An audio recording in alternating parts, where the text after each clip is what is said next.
Olá, muito bom dia para você que está ligado na programação do SBT. Você estava em rede nacional de televisão e agora se conecta à rede local. Isso significa que a gente está mais perto um do outro. É hora de ver as notícias que mexem com a nossa vida. Distrito Federal e em torno, eu sou Felipe Malta e é hora de jornalismo responsável sem perder o otimismo.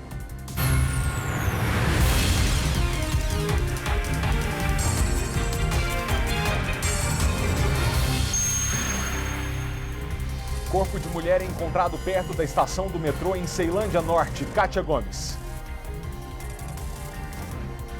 Pois é, Malta. Olha, Vanessa Lopes, de 31 anos, foi assassinada e tudo indica que o criminoso foi o próprio namorado. Eles estavam juntos há cerca de 5 meses e agora está foragido. Nós estamos aqui no cemitério de Itaguatinga, acompanhando o velório. O corpo chegou neste momento. Já nos falamos, Kátia, obrigado.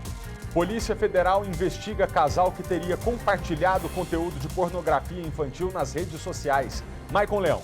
Exatamente, Malta, e foi justamente a participação de outros internautas dessa rede que printaram esses posts e denunciaram à Polícia Civil, onde essa investigação iniciou. E aí passou para a Polícia Federal, que fechou o cerco e esse casal está atrás das grades. A gente explica direitinho essa história daqui a pouco, viu? Certo, Maicon, obrigado. Até já, 11h40, nós já estamos no ar. Estamos ao vivo, 20 para meio-dia, e eu já peço para a gente abrir o sinal ao vivo que está no Palácio da Alvorada. O presidente Jair Bolsonaro fala agora com a imprensa numa manhã em que ele anunciou vários apoios à sua candidatura neste segundo turno. Vamos ouvi-lo. Mulheres do campo.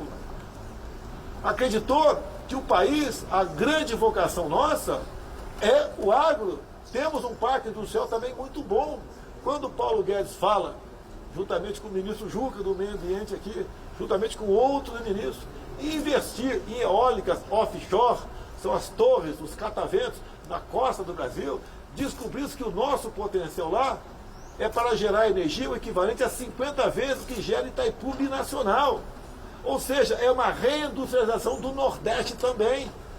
Quando se leva água para o Nordeste, se leva cidadania para aquelas pessoas. Obras paradas desde 2012. Cobertas de denúncia de corrupção, de desvio, não de água, mas de recursos. E nós recuperamos isso. O trabalho do Rogério Marinho foi reconhecido no Rio Grande do Norte, foi eleito senador da República. Nós temos um quadro excelente de novos parlamentares eleitos, de outros parlamentares reeleitos também para a Câmara e o Senado, que mostram para nós que não teremos mais problemas e atritos, né, entre o Executivo e o Legislativo, se bem que os atritos diminuíram e muito quando virou o terceiro ano do nosso governo. Houve um bom entendimento com o Parlamento brasileiro e agora será praticamente 100% esse bom entendimento. O terreno está arado, a terra está pronta para ser semeada e colher. E quem vai colher isso? É o povo brasileiro. Com comida, com alimento, com divisa, com renda. Vamos investir também, cada vez mais, né? O Marcos Ponte deu um grande impulso tocante a isso, pouco divulgado pela nossa querida grande mídia brasileira. As ações que ele fez, dessalinização de água, maquinário vindo de Israel para cá, que funcionam para água em escolas, como temos em algumas no Nordeste, com plano piloto. Outros locais, estamos investindo em nióbio e grafeno. Imagina, o Brasil já tem a bateria de nióbio lá no Ciclotron, em Campinas. Eu estive lá por mais de uma vez. Estão agora estudando a sua super bateria agregando grafeno. O que é isso? O que o Elon Musk veio fazer no Brasil? Ele não veio aqui para passear. Tanto é que foi um bate e volta. Tá? A nossa super bateria de nióbio e grafeno já está saindo da prancheta. Em poucos minutos elas são recarregadas. Imaginem o teu carro parar num posto de combustível, tu vai tomar um café e volta, tem mais uma autonomia para 400 quilômetros. Só o Brasil tem o nióbio. Araxá é nosso. Catalão perdemos há pouco tempo. Araxá é brasileiro, vai continuar sendo brasileira. Não sou estatizante. Mas algumas coisas devemos dizer, isso não, isso é do Brasil. O governo federal tem que manter a sua vigilância, o seu trabalho em cima daquilo. Se só nós temos o nióbio, só nós realmente podemos dizer para o mundo todo que a nova matriz energética limpa, associada com as offshore, que nós vamos ter no Nordeste. Nós aqui temos também geração de energia solar, além da eólica que falei, temos a da biomassa, a hídrica, como venho falando há algum tempo, sobre o Vale do Rio Cotinga, no estado de Roraima. Isso daria uma entrevista de 1 hora com vocês, para ver o potencial do Brasil. Nós todos, o gás também, sem comentário. Tive na Guiana e Suriname, lá com a nossa equipe do Ministério das Minas e Energia, porque nos interessa a Petrobras, descobriu-se reserva de óleo e gás na região equivalente às reservas brasileiras, só inferiores à maior reserva do mundo, que está na Venezuela. Imaginem, pessoal, a Venezuela tem a maior reserva de óleo do mundo e seu povo vive no... Manhã do velório, o corpo chegou neste momento. Já nos falamos, Kátia, obrigado. Polícia Federal investiga casal que teria compartilhado conteúdo de pornografia infantil nas redes sociais. Maicon Leão. Exatamente, Malta, e foi justamente a participação de outros internautas dessa rede que printaram esses posts e denunciaram a Polícia Civil, onde essa investigação iniciou. E aí passou para a Polícia Federal, que fechou o cerco, e esse casal está atrás das grades. A gente explica direitinho essa história daqui a pouco, viu?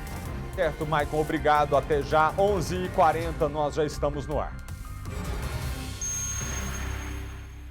Estamos ao vivo, 20 para meio-dia, e eu já peço para a gente abrir o sinal que, ao vivo, que está no Palácio da Alvorada. O presidente Jair Bolsonaro fala agora com a imprensa numa manhã em que ele anunciou vários apoios à sua candidatura neste segundo turno. Vamos ouvi-lo. Mulheres do campo. Acreditou que o país, a grande vocação nossa, é o agro. Temos um parque industrial também muito bom. Quando o Paulo Guedes fala, juntamente com o ministro Juca do Meio Ambiente aqui, juntamente com outros ministros, investir em eólicas offshore, são as torres, os cataventos na costa do Brasil, descobriu-se que o nosso potencial lá é para gerar energia o equivalente a 50 vezes o que gera Itaipu Binacional. Ou seja, é uma reindustrialização do Nordeste também. Quando se leva água para o Nordeste, se leva cidadania para aquelas pessoas. Obras paradas desde 2012, cobertas de denúncia de corrupção, de desvio, não de água, mas de recursos. E nós recuperamos isso. O trabalho do Rogério Marinho foi reconhecido no Rio Grande do Norte, foi eleito senador da República.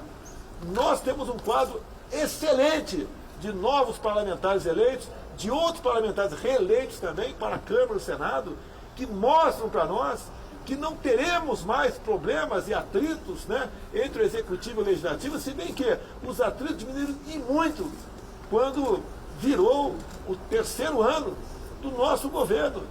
Houve um bom entendimento com o Parlamento brasileiro e agora será praticamente 100% esse bom entendimento.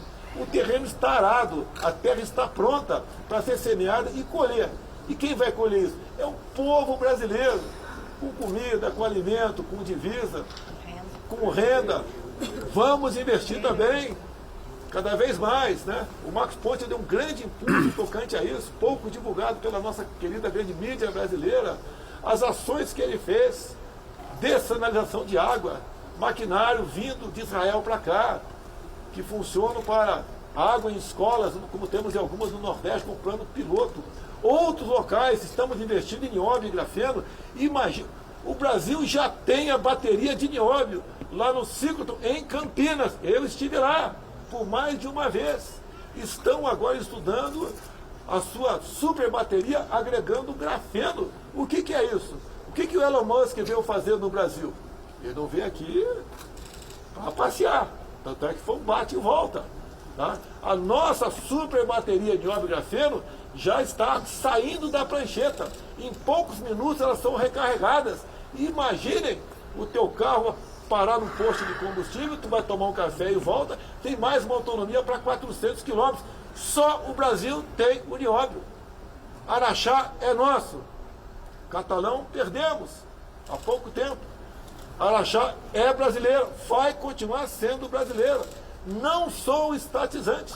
Mas algumas coisas devemos dizer, isso não, isso é do Brasil. O governo federal tem que manter a sua vigilância, o seu trabalho em cima daquilo. Se só nós temos o nióbio, só nós realmente podemos dizer para o mundo todo que a nova matriz energética limpa, associada com as offshore, que nós vamos ter no Nordeste. Nós aqui temos também geração de energia solar, além da eólica que falei, temos a da biomassa, a hídrica, como venho falando há algum tempo, sobre o Vale do Rio Cotinho, no estado de Roraima. Isso daria uma entrevista de 1 hora com vocês, para ver o potencial do Brasil. Nós todos, o gás também, sem comentário. Tive na Guiana e Suriname, lá com a nossa equipe do Ministério das Minas e Energia, porque nos interessa a Petrobras, descobriu-se reserva de óleo e gás na região equivalente às reservas brasileiras, só inferiores à maior reserva do mundo, que está na Venezuela. Imaginem, pessoal, a Venezuela tem a maior reserva de óleo do mundo, e seu povo vive numa pobreza semelhante ao Haiti. Por que isso? Escolhas erradas. Pessoas que não têm visão, pessoas que querem ocupar o poder pelo poder. A ocupação do poder, quer seja legislativo e executivo, é para servir a sua pátria. Não existe orgulho maior do que para todos nós, como nós vimos durante a campanha, a pré-campanha também, vemos cada vez mais o povo trajando o verde e amarelo. Assistimos, por ocasião das eleições, pessoas idosas, amparadas por filhos e netos, para ir votar. Pessoas que sabem realmente o que tem que fazer. Tem conhecimento histórico para onde estava indo o Brasil há décadas e para onde está apontando agora.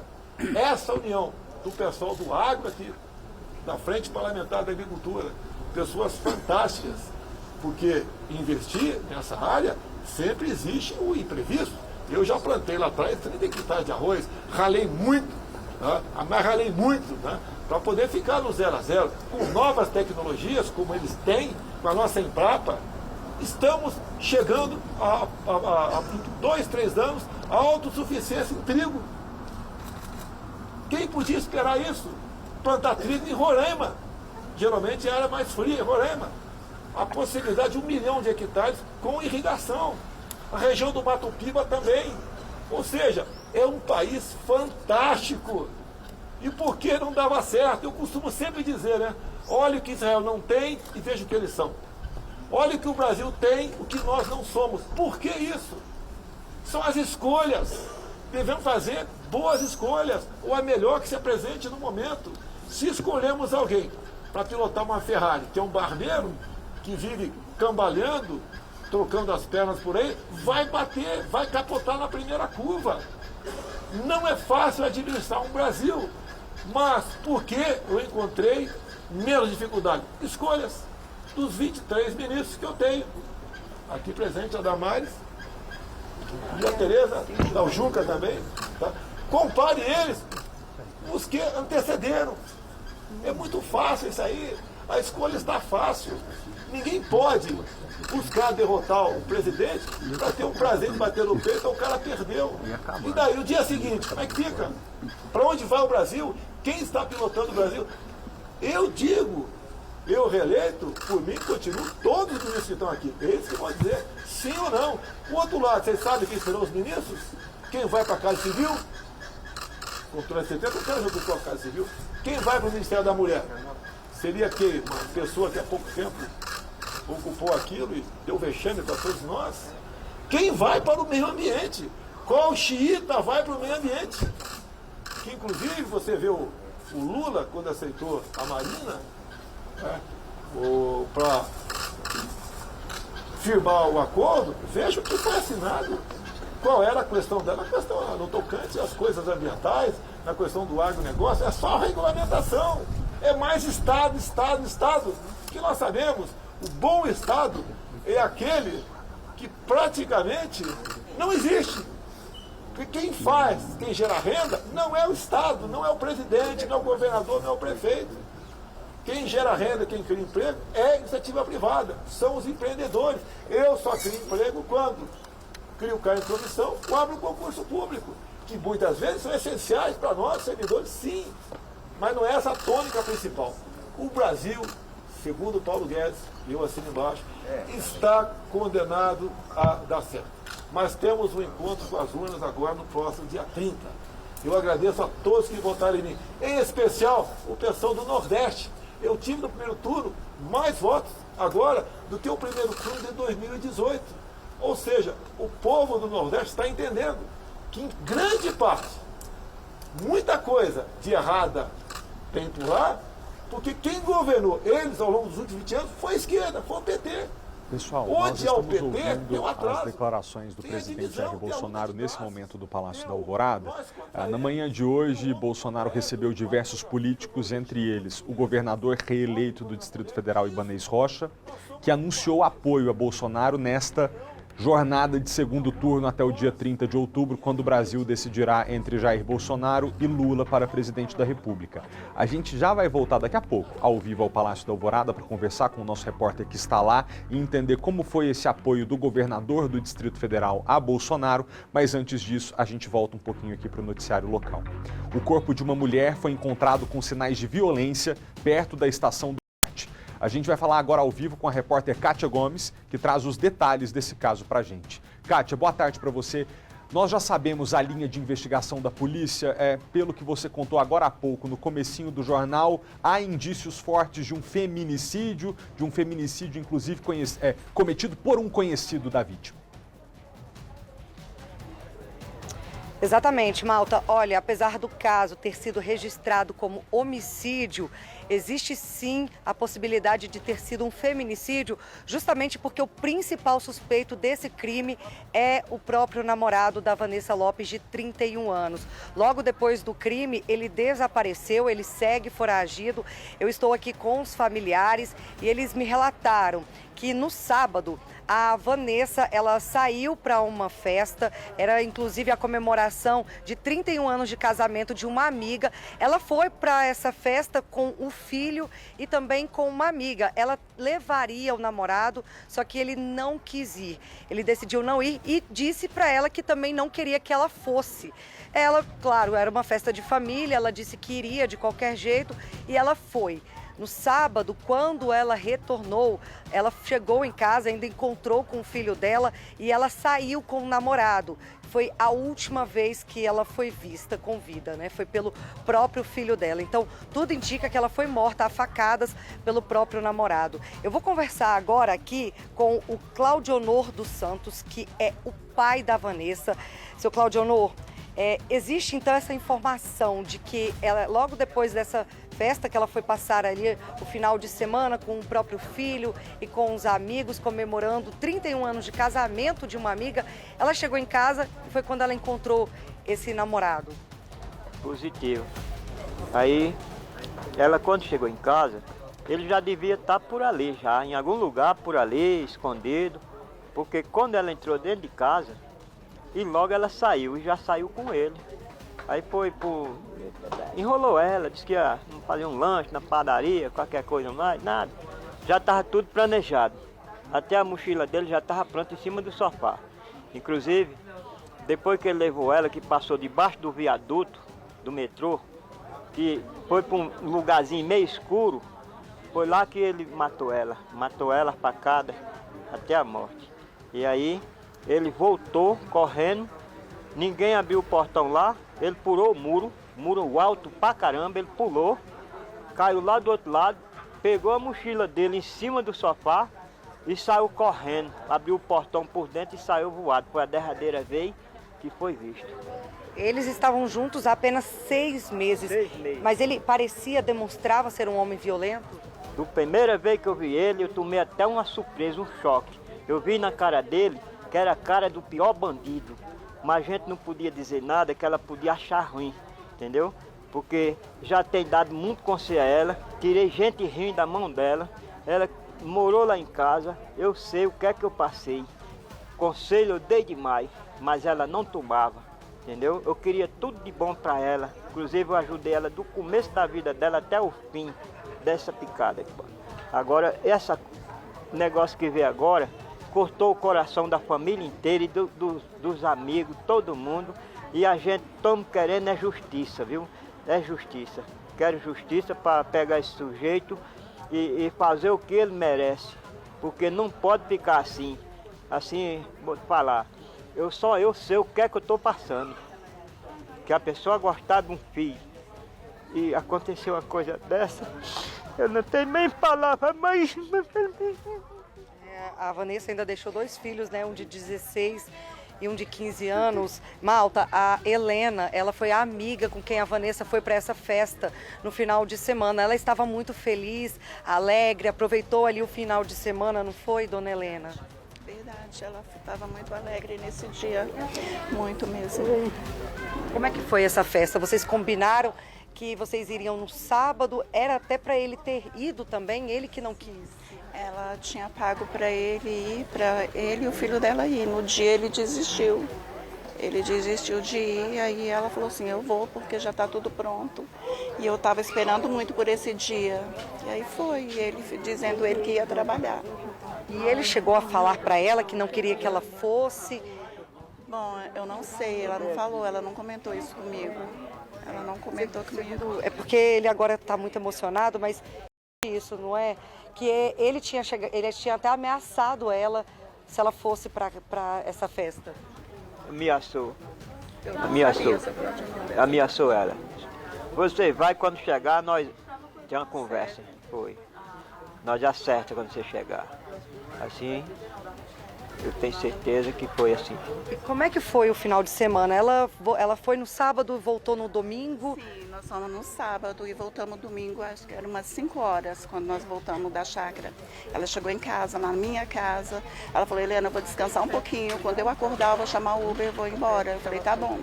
Aí ela dormiu, aí ela falou a hora para mim acordar ela, né, que ela queria descansar um pouco. E eu acordei, aí chamamos o Uber e ela foi embora. Quando você ficou sabendo?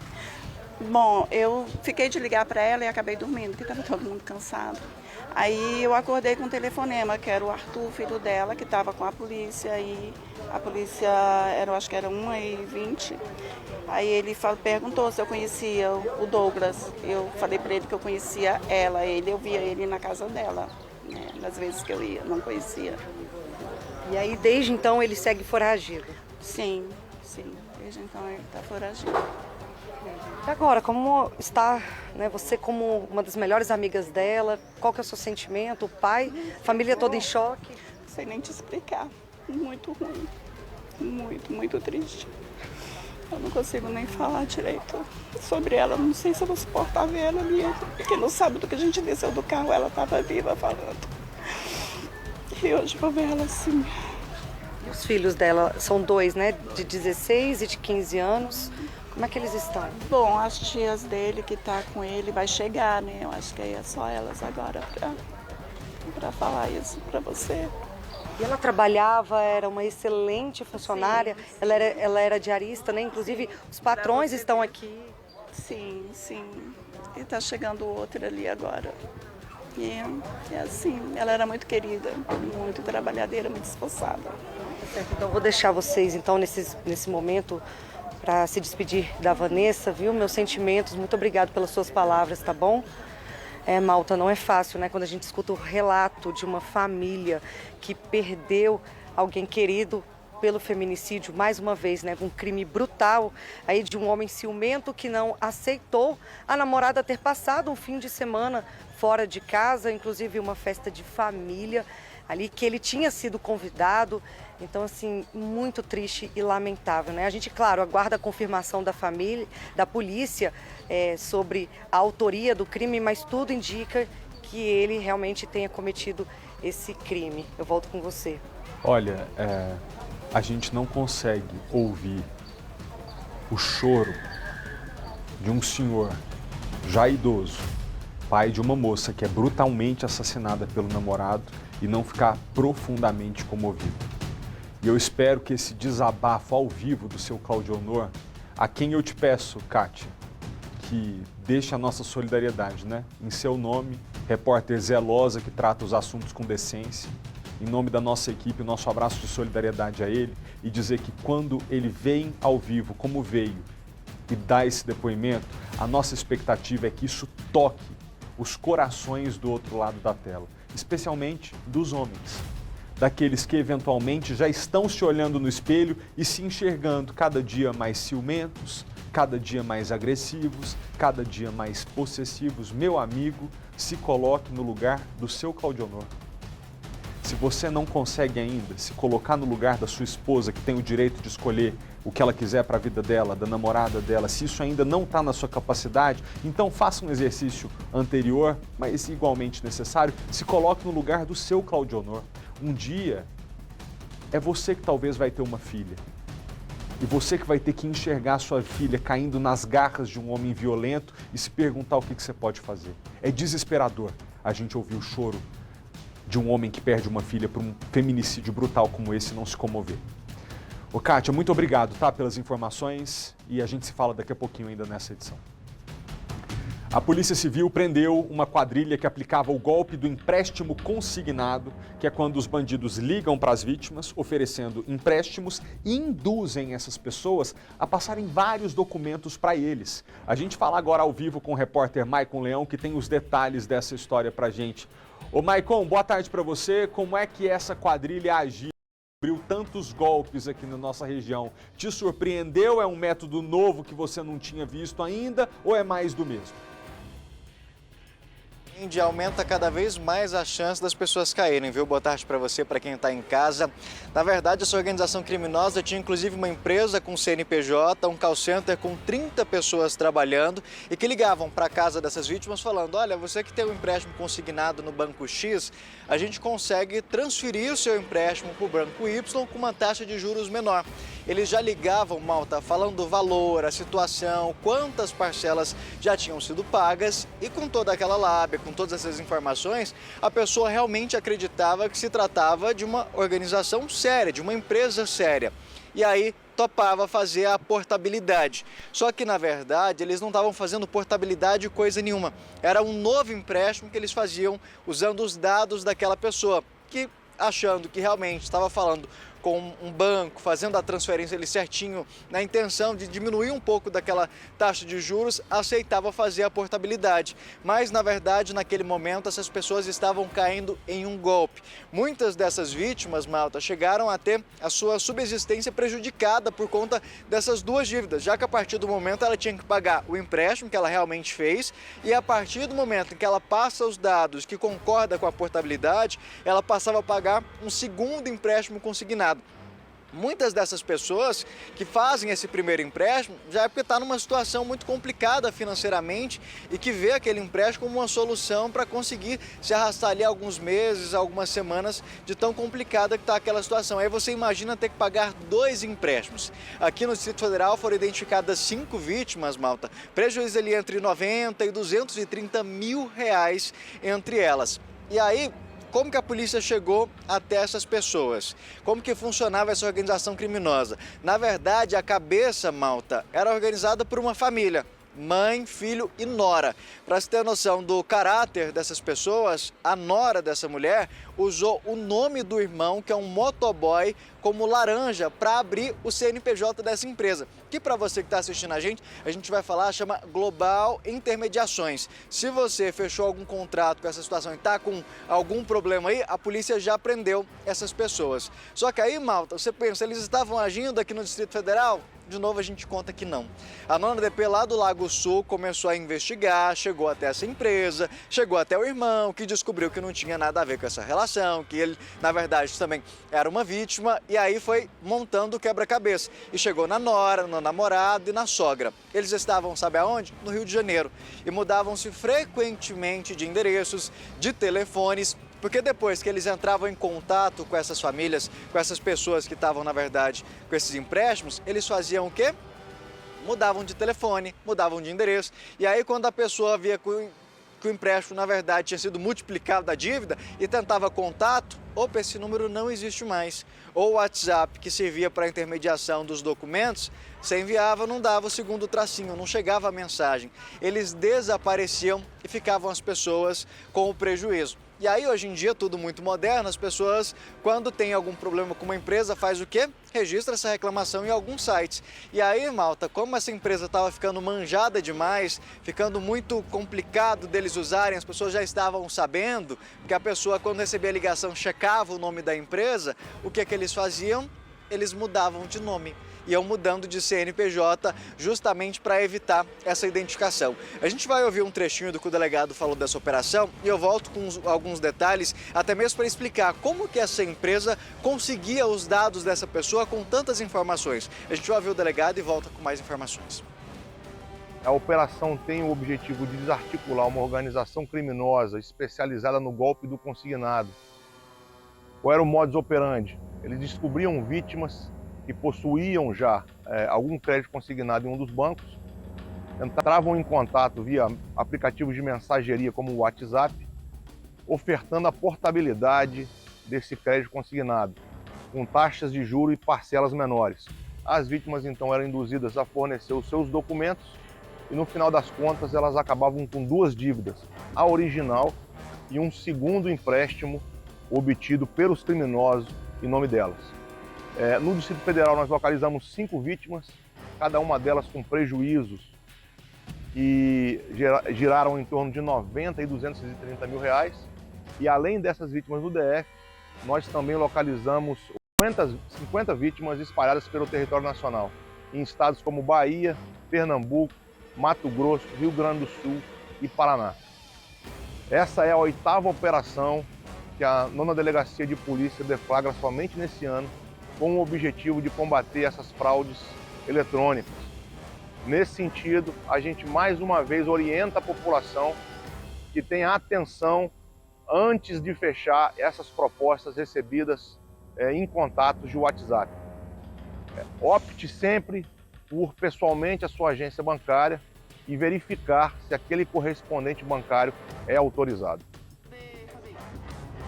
Ô, Maicon Leão, antes de te passar a palavra, eu queria dizer o seguinte, eu falei isso já essa semana e eu vou repetir agora.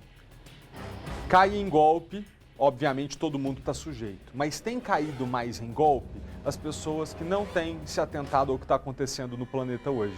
Talvez estão se informando somente por redes sociais, por aplicativo de mensagem, e você sabe, Maicon, como é que rede social funciona. A gente começa a ver determinado assunto, o algoritmo só entrega aquele assunto pra gente, desculpa, a gente acha que o mundo é feito daquele assunto. Então aqui a gente está hoje, por isso que é importante assistir telejornal, porque aqui nós vamos entregar para você que está em casa o que a gente acha que é importante você saber. Porque senão ninguém te conta o tanto de golpe que está acontecendo. Maicon, para quem nos acompanha agora, até se prevenir, como é que esses criminosos tinham acesso aos dados das pessoas? Malta, entra um outro detalhe que inclusive a Polícia Civil está investigando, que existe uma lei de proteção aos dados, que é justamente para que as nossas informações não possam ser vendidas por aí para quaisquer empresas. Mas que nesse caso, por exemplo, essa organização criminosa, ela tinha entrado em contato somente com pessoas que já tinham um empréstimo consignado. E quando eles entravam em contato, não era, olha, eu sei que você tem um empréstimo, não. Eles entravam com detalhes, sabiam valores, exatamente a situação daquele cliente. Ou seja, segundo a Polícia Civil, em alguns momentos essa lei não foi cumprida e esses dados foram vendidos para outras empresas, o que possibilitou justamente essas pessoas caírem nesse golpe. Outro detalhe que a própria Polícia Civil tem ressaltado é que hoje em dia os bancos têm terceirizado, quarteirizado e até quinterizado, não sei nem se é essa a palavra certa, a forma de vender esse tipo de serviço. Então, muitas vezes a empresa que entra em contato, nesse caso uma empresa legalizada, que tem todo o contrato certinho, que entra em contato com você, faz todo o preenchimento da papelada e depois envia para uma outra empresa, para essa outra empresa colocar no sistema do banco para aprovar. Ou seja, a forma melhor de você evitar cair num golpe, numa situação como essa, é exatamente como você falou. Tenta ir presencial à agência ou, melhor de tudo, usa o aplicativo do banco, aquele que você já conhece, que você vai ter o contato direto com as pessoas que trabalham no banco. O WhatsApp é seguro, muitas vezes as pessoas, realmente o banco utiliza uma conta verificada para falar com você, mas o aplicativo e, claro, aquele contato frente a frente é a melhor forma de você evitar cair num golpe como esse. E por mais que a pessoa já te ligue com muitas informações sobre a situação, sempre desconfie, prefira um contato posterior, checa depois, até mesmo com o próprio banco, anota o nome daquela empresa que está fazendo o contato com você, já que nesse tipo de serviço não é o próprio banco que vai te ligar, é uma empresa terceirizada, muitas vezes que presta serviço para a empresa que é contratada pelo banco. Então anota todas as informações certinhas, porque foi justamente a informação sobre a Global essa justamente tem informação sobre o nome e o CNPJ dessa empresa que ajudou a Polícia Civil a montar todo esse quebra-cabeça, chegar no nome do Laranja e depois descobrir que, na verdade, outra pessoa tinha aberto a empresa no nome dele e descobrir todo esse esquema. Porque a gente sabe que a criminalidade tem investido cada vez mais. A gente não está falando mais, Malta, por exemplo, de criminosos que estavam presos ou, por exemplo, no fundo de um quintal, ligando de um celular. A gente está falando de uma empresa que ela montou um centro de operações.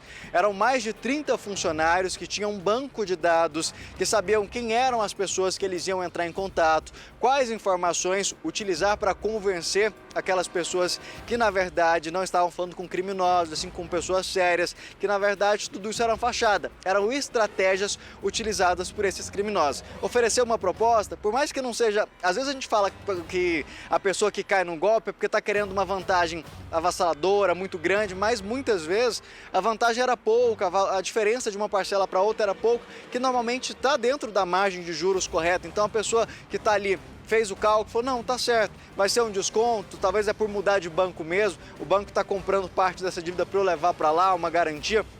Então as pessoas acreditavam que ali não se tratava de um golpe, que estavam, sim, iriam pagar certinho aquela dívida, ninguém estava querendo ter uma vantagem absurda. 50 vítimas espalhadas pelo território nacional, em estados como Bahia, Pernambuco, Mato Grosso, Rio Grande do Sul e Paraná. Essa é a 8ª operação que a 9ª Delegacia de Polícia deflagra somente nesse ano, com o objetivo de combater essas fraudes eletrônicas. Nesse sentido, a gente mais uma vez orienta a população que tenha atenção antes de fechar essas propostas recebidas em contatos de WhatsApp. Opte sempre por pessoalmente a sua agência bancária e verificar se aquele correspondente bancário é autorizado. Ô, Maicon Leão, antes de te passar a palavra, eu queria dizer o seguinte, eu falei isso já essa semana e eu vou repetir agora. Cai em golpe, obviamente todo mundo está sujeito, mas tem caído mais em golpe as pessoas que não têm se atentado ao que está acontecendo no planeta hoje. Talvez estão se informando somente por redes sociais, por aplicativo de mensagem, e você sabe, Maicon, como é que rede social funciona. A gente começa a ver determinado assunto, o algoritmo só entrega aquele assunto pra gente, a gente acha que o mundo é feito daquele assunto. Então aqui a gente está hoje, por isso que é importante assistir telejornal, porque aqui nós vamos entregar para você que está em casa o que a gente acha que é importante você saber. Porque senão ninguém te conta o tanto de golpe que está acontecendo. Maicon, para quem nos acompanha agora, até se prevenir, como é que esses criminosos tinham acesso aos dados das pessoas? Malta, entra um outro detalhe que inclusive a Polícia Civil está investigando, que existe uma lei de proteção aos dados, que é justamente para que as nossas informações não possam ser vendidas por aí para quaisquer empresas.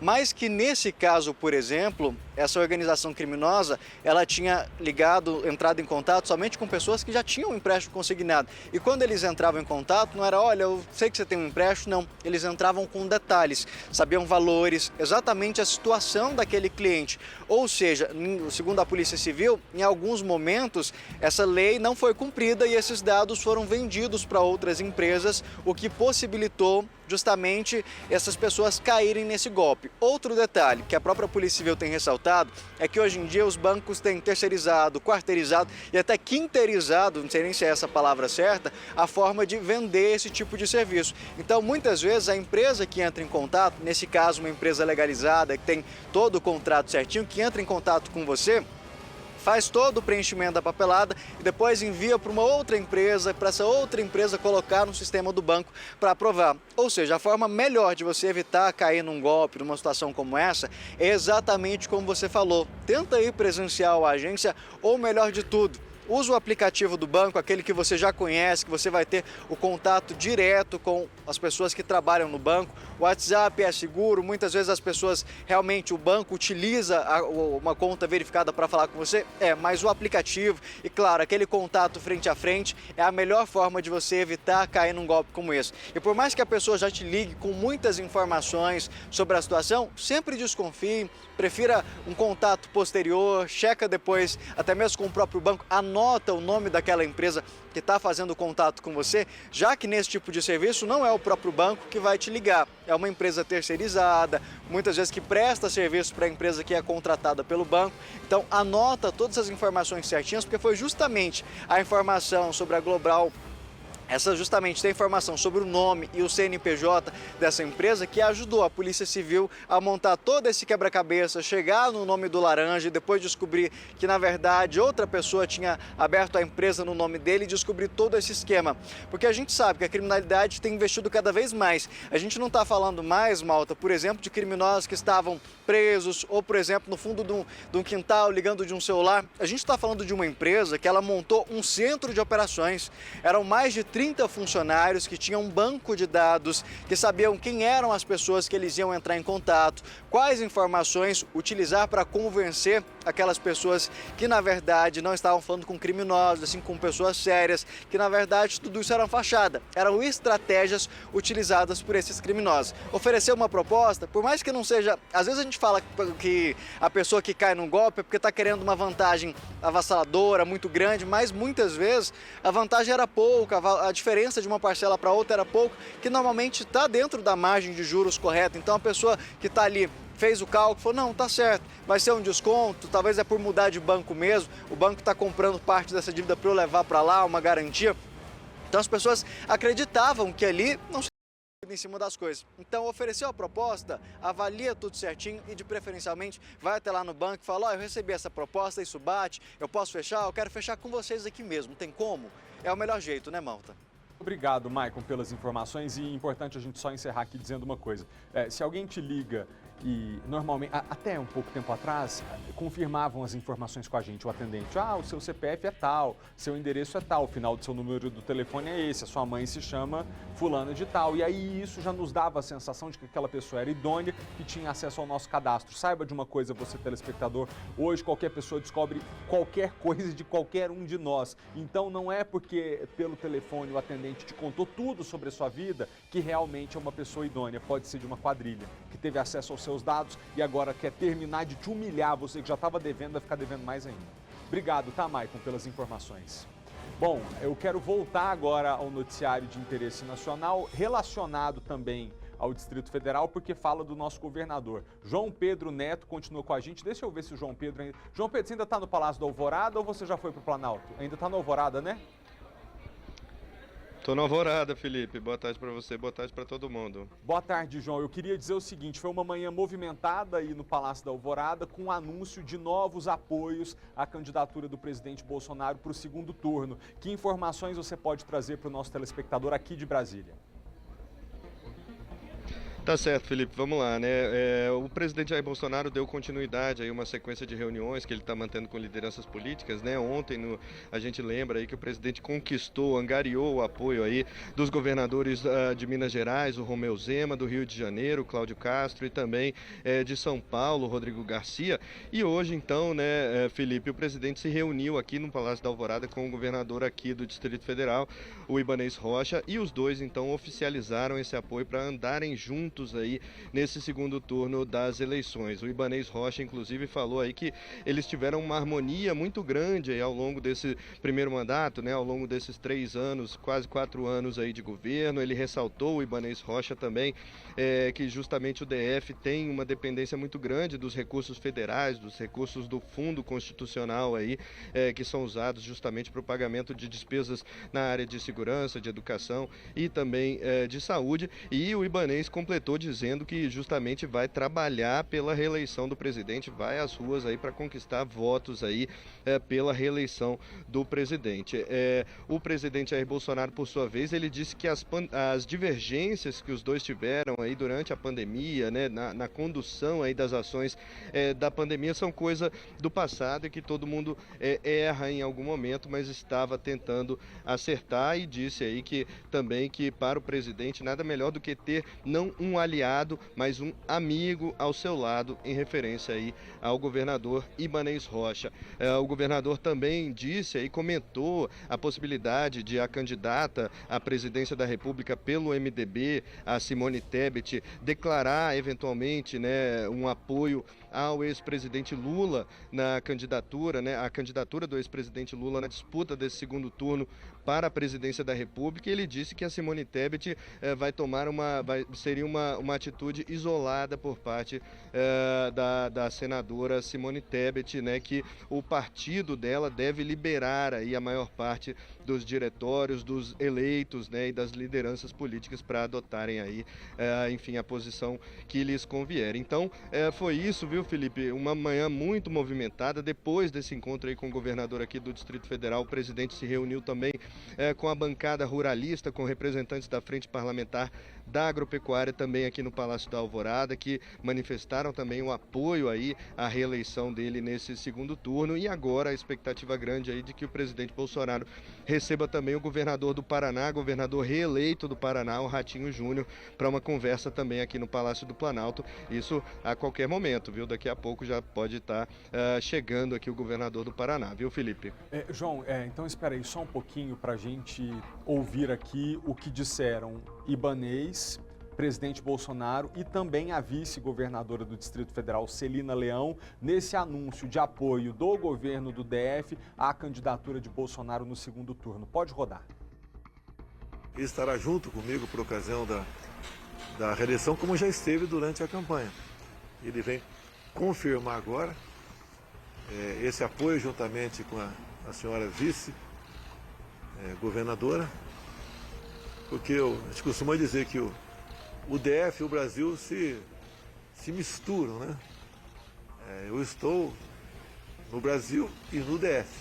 E o nosso governador aqui teve muita harmonia conosco durante esses 4 anos de governo. E se Deus quiser, com a nossa reeleição, continuaremos trabalhando nessa harmonia em prol do Brasil e do DF. Eu sempre digo, presidente, tenho colocado muito claro que o Distrito Federal a gente é hospedeiro dos principais poderes. Então essa harmonia desde o início foi o que nós buscamos. Durante a campanha eu ressaltei em todos os momentos a importância do governo federal na realização das grandes obras aqui no Distrito Federal, exemplo do nosso túnel de Taguatinga. Nós tivemos um grande avanço na questão orçamentária. Nós temos uma dependência também muito forte por conta do Fundo Constitucional. Segurança, saúde e educação são remunerados também pelo Fundo Constitucional, que cresceu muito ao longo desse período. E a gente tem conseguido trabalhar aqui na nossa cidade em plena harmonia. Então, nada mais natural do que esse apoio agora no segundo turno ao presidente Bolsonaro. É um apoio que vai de coração, um apoio que nós vamos correr as ruas do Distrito Federal, junto com a população, em especial a população mais carente da nossa cidade, para que a gente consiga os votos para reeleger o presidente Jair Messias Bolsonaro. Contar conosco, essa parceria é uma parceria efetiva e nós vamos trabalhar muito para reeleger o senhor. O governador Ibanez é importante porque ele por muitas vezes é meu vice e por vezes eu sou vice dele, que buscamos aqui atender os interesses do DF. Como ele disse, né, 1/3 do orçamento dele é do Fundo Constitucional, o governo, é o dinheiro nosso que vai diretamente para ele, e ele investe em saúde, educação e segurança, e nada melhor para um presidente da República que ter um governador, não digo aliado, eu digo amigo dele ao seu lado. Todos ganham, em especial a governabilidade. Eu, como coordenadora da bancada feminina aqui, tenho que fazer um agradecimento muito especial ao presidente Bolsonaro, que sancionou 78 leis de interesse da bancada feminina. Leis que jamais haviam sido pensadas no nosso parlamento, que foram encaminhadas pelo nosso presidente, como a medida provisória do Emprega Mais Mulheres. Nós vamos ter a oportunidade de ter licença maternidade agora compartilhada entre homens e mulheres. E muitos outros avanços. E eu acho que, como vice-governadora mulher, na presença de várias deputadas, Bia Kicis, minha companheira aqui do Distrito Federal, Tereza Cristine, no nome dessas duas, saudar todas as mulheres do Brasil. O que nós precisamos é divulgar o que nós fizemos, presidente. E o que o senhor sancionou por nós. Violência política, violência institucional. Laqueadura, 5% do Fundo Nacional de Segurança voltado às mulheres. Uma semana de combate à violência dentro das escolas. O grande legado do passado, que é um legado para nós mulheres, era a Lei Maria da Penha, que não era de autoria do Poder Executivo, que veio da sociedade civil. Nós temos várias legislações que são de autoria do Poder Executivo, e várias da bancada que teve a sanção do senhor. E isso precisa de ser dito ao Brasil. Ainda sobre os apoios anunciados nesta quarta-feira à candidatura de Bolsonaro para o segundo turno das eleições presidenciais, agora ao vivo quem fala é o governador reeleito do Paraná, Ratinho Júnior. Pode abrir o sinal. Obras acontecendo no estado, obras históricas que em parceria com o governo federal, com o governo do presidente Bolsonaro, hoje estão transformando o Paraná numa grande central logística da América do Sul. Essa parceria é uma parceria muito forte, que tem dado bons resultados para o estado, batendo recorde em geração de emprego da história, segundo o CAGED, o nosso estado, acompanhando esse crescimento econômico do Brasil, esse crescimento da geração de emprego do país.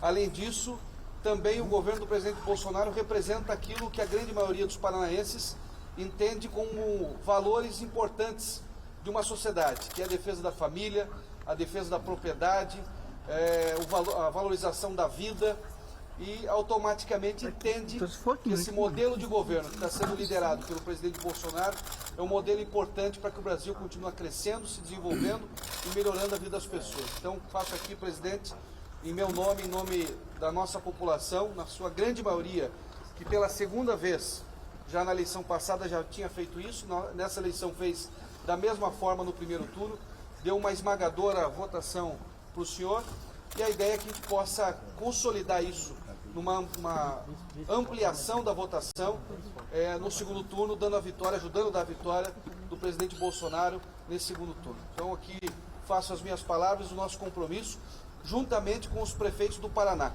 Nós estamos finalizando agora esse levantamento, mas já lhe garanto também, presidente, que mais de 70% dos prefeitos do Paraná vão estar nesse segundo turno dedicados a ajudar nessa eleição.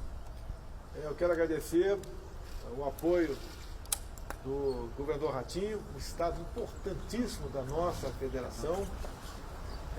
A nossa parceria começou a existir desde quando tomamos posse. Transformamos a Itaipu Binacional, outrora conhecida como apenas uma grande geradora de energia, uma parceira para com o estado. Concluímos a segunda ponte com o Paraguai, uma super ponte, com um vão de 500 metros. Começamos a fazer a terceira ponte lá em Porto Murtinho. Concluímos a extensão de 600 metros do aeroporto de Foz do Iguaçu, que vai permitir o pouso de qualquer tipo de aeronave, vai potencializar o turismo na região de Foz do Iguaçu. Colaboramos com outras obras, também como a boiadeira, como atendemos aproximadamente 50 municípios que estão nas margens do lago de Itaipu. Também temos potencializado com o Jorge Seco, que está aqui, que obviamente o Paraná está envolvido, é o aproveitamento para a piscicultura do lago, da bacia da Itaipu, que vai permitir ao Brasil aumentar em 40% a produção. Vou pedir licença a você que nos acompanha agora, que está ouvindo a fala do presidente Jair Bolsonaro. Ele está se manifestando agora depois da declaração de apoio do governador reeleito do Paraná, Ratinho Júnior, à sua candidatura ao segundo turno das eleições presidenciais. Mas eu peço licença a você de casa para a gente retornar rapidamente a um outro tema da coletiva de imprensa de agora há pouco, em que ao lado de Bolsonaro estava presente o governador do Distrito Federal, Ibanez Rocha. Eles também trataram do pedido de abertura de inquérito feito pelo ministro da Justiça, Anderson Torres, para investigar os institutos de pesquisa que erraram nas previsões. Na corrida presidencial, eles acertaram dentro da margem de erro a pontuação de Lula, mas erraram em mais de 5 pontos o resultado do presidente Jair Bolsonaro. Vamos ver. Se vai ser investigado ou não, isso aí vai ser uma decisão da Polícia Federal. Agora que é criminoso, por exemplo, colocarem aqui, um dia antes da eleição, um candidato que teve 4% dos votos com 16%, isso só pode ter crime. Não pode ter sido de bom... E ninguém da imprensa vai dizer que isso está correto. Colocar um candidato, como foi o caso do Exausti aqui, que teve 4% dos votos, um dia antes da eleição, você coloca ele com 16%. Isso é criminoso. Não existe instituto de pesquisa sério que ratifique esses números. Então isso não existe. Os institutos de pesquisa no Brasil têm agido contra a democracia e merecem sim ser investigados e serem punidos. Tem que ver quem é que está pagando aquela pesquisa. É o interesse em pagar aquela pesquisa. Eu lembro que no passado, muitos eleitores diziam, não vou votar em candidato que vai perder. E alguns votam dessa maneira. Ainda no Brasil, Muitos votaram em quem estava na frente para fazer o quê? Para não ter segundo turno, para botar um ponto final nas eleições, para não perder mais um domingo, segundo a ideia dessas pessoas. Agora, arrastaram sim pessoas para lá. Números muito discrepantes da realidade que se teve nas urnas, e isso existem crimes que podem estar por trás disso aí, e nada melhor do que um inquérito policial na Polícia Federal para poder esclarecer tudo isso, até para esclarecer para a população brasileira, para que possa exercer o seu direito e para que pesquisas, governador Ibanez, não fiquem direcionando muitas vezes questões de voto útil e outras coisas que se discutem. Então, nada melhor do que o inquérito policial para esclarecer se realmente existe ou não existe algum crime, algum conluio, algumas empresas associadas, enfim, o inquérito vai dizer. Vou pedir licença para você que está em casa, a gente vai fazer um rápido intervalo e volta já.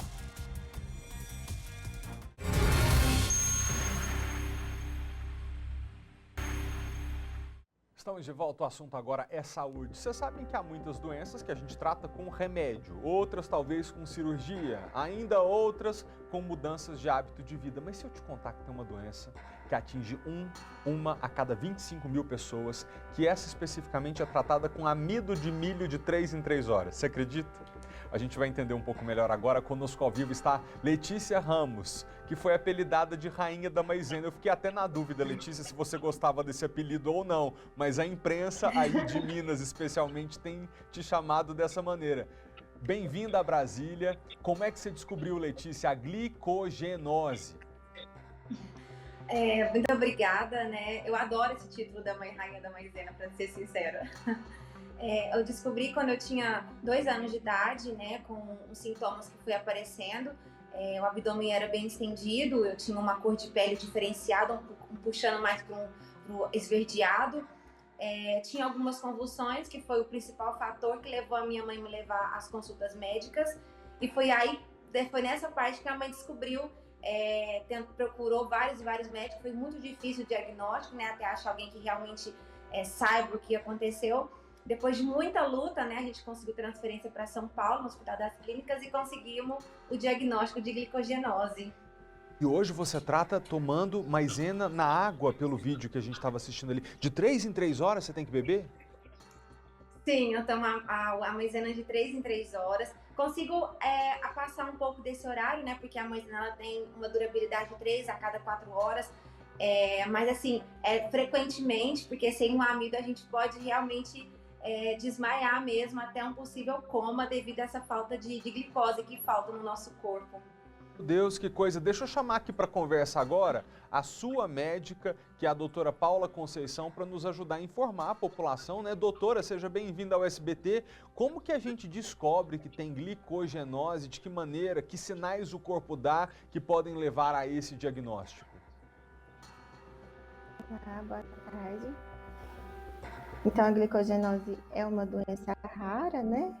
Genética, hereditária, em que tem uma deficiência, uma alteração, um defeito numa enzima que participa do metabolismo do glicogênio.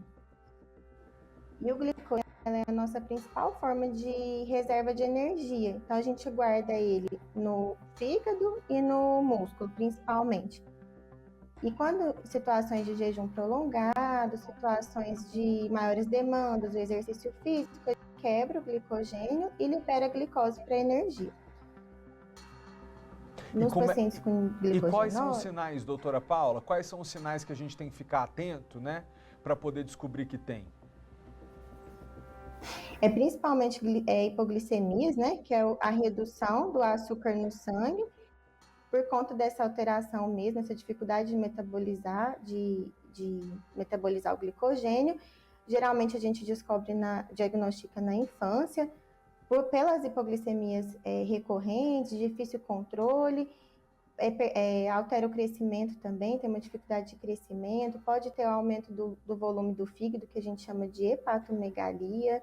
Alguns tipos de glicogenose afetam os rins, outros os músculos também. Então, a gente acende a luzinha maior para hipoglicemia de repetição.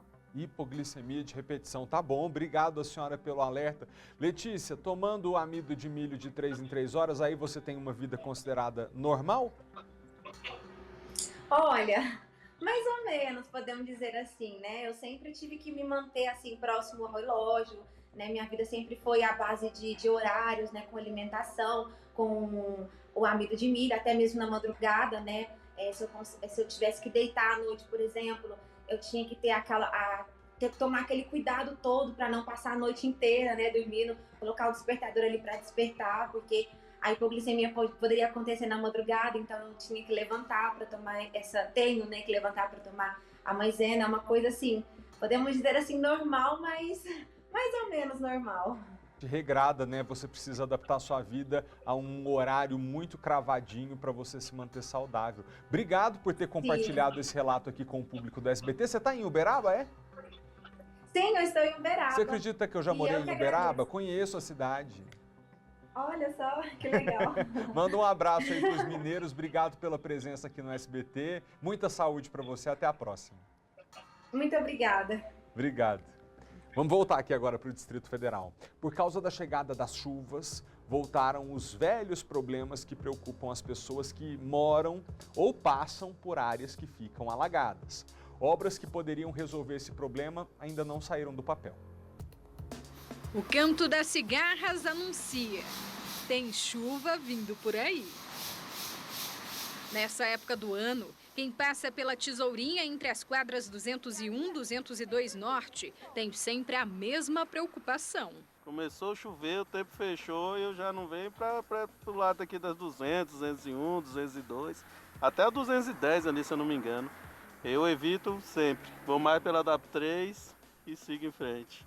Luiz trabalha na 201 Norte há mais de 20 anos. Ele conta que sempre que chove forte, a água sobe rápido. Muitos carros estacionados em frente ao comércio já foram atingidos por alagamentos. Por pouco, ele também não perdeu o veículo. É a dificuldade danada, realmente. A gente está reivindicando sempre aí, mas o governo só promete e não faz nada para a gente, entendeu? Vamos esperar agora que os governantes possam fazer alguma coisa pela essa quadra aqui, né? Na última semana, o Ministério Público do Distrito Federal se reuniu com o GDF para discutir sobre as obras de reforço do sistema de drenagem e águas pluviais. O MP quer saber. A nossa preocupação é que medidas sejam tomadas, e medidas estruturais e medidas conjunturais. Nós fizemos uma atuação para que efetivamente as obras dessas áreas, dessas redes comecem. E mais ainda agora no período de chuvas, que sejam feitas as limpezas justamente em todas as redes, para que a população do DF não tenha os mesmos dissabores que teve no ano passado. A Terracap informou que o projeto para a contratação de obras para modernizar e ampliar o sistema das quadras do Plano Piloto mais afetadas pelas chuvas está em andamento. Ainda sem previsão de início e término. Mas, de acordo com a nova CAP, a manutenção da rede pluvial de toda a cidade já está sendo realizada. Nós demos um passeio pela Tesourinha com um urbanista, professor da Universidade de Brasília. Ele explicou que mesmo assim limpinhas, essas bocas de lobo não dão vazão à água que desce por aqui. A vazão aqui é muito maior que nas quadras mais altas que ficam a montante. Então, do jeito que está aqui, sendo padronizado, não dá vazão. É por isso que mesmo que as bocas de lobo estejam limpíssimas, vai alagar. Vai alagar porque você tem uma vazão desproporcionalmente grande. Esse vídeo mostra como ficou o local em outubro do ano passado. A força da água assusta. A rede pluvial não suporta a quantidade e transborda. O que poderia ser feito para diminuir esse problema? Passagens de pedestres que podem conter grandes passagens de água abaixo delas e podem ser alargadas de forma combinada com as tesourinhas. As duas juntas, se reestruturadas, podem fazer com que você tanto tenha segurança para as pessoas na passagem, quanto segurança para as pessoas, evitando alagamento.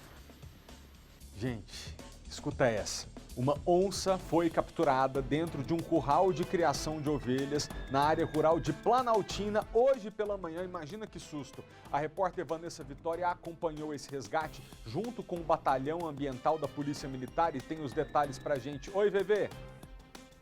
Olá, Felipe. Boa tarde para você, boa tarde para todo mundo. A onça já está aqui no Zoo de Brasília, viu? A Polícia Ambiental trouxe ela correndo para cá. Já está, inclusive, passando por atendimento aqui veterinário. Neste momento está sendo avaliada, né, por causa de alguns ferimentos. Então ela não está mais na área rural de Planaltina, não. Já está aqui no Zoo para esse atendimento e quando ela estiver bem, poder aí voltar ao ambiente natural, né? Agora, sobre essa captura, a gente vai conversar agora com o Tenente Moreira. Ele que participou aí dessa operação. Boa tarde, Tenente. Então, é um animal adulto? Ela estava em uma armadilha? Ela estava dentro de um curral? Como é que foi essa localização? E quem chamou a Polícia Ambiental? Boa tarde a todos. A Polícia Ambiental foi acionada por volta de 6h30 da manhã e por moradores ali do local que haviam visualizado esse animal por ali. Posteriormente, um fazendeiro nos ligou falando que estava no interior da fazenda dele em um curral. Ocasião que estava comendo uma das ovelhas dele, que tem uma criação de ovelhas ali na região de Planaltina. Então não foi colocada uma armadilha, e se tivesse sido, porque ela já estava famosa lá na região, né? Sim, o Batalhão de Polícia Militar Ambiental já tinha os informes da presença desse animal lá e havia um monitoramento. Mas como o animal está em vida livre, não se tinha certeza de onde ela estava andando. Mas hoje ela conseguiu entrar dentro de um curral ali para se alimentar de alguma das ovelhas ali do fazendeiro. E ele visualizou e nos ligou. O fazendeiro chegou na hora do rango dela, pegou em flagrante e fechou a porta do curral. Ele fechou, né? E de alguma forma fez uma contenção, mesmo que precária ali, né? E a gente chegou rápido e conseguiu fazer a contenção de maneira mais ajustada para o animal também ser preservado. Tenente, se tivessem feito uma armadilha, já que ela estava agindo ali na região, o pessoal já tinha uma desconfiança, isso seria crime, né? Ninguém pode fazer uma armadilha para capturar um animal desse tipo. Sim, além de ser crime, é perigoso também, né? Um animal arisco, né? E traria perigo também para quem estivesse ali manipulando, né? Essa armadilha. Mas exatamente, é crime, não pode e é perigoso também.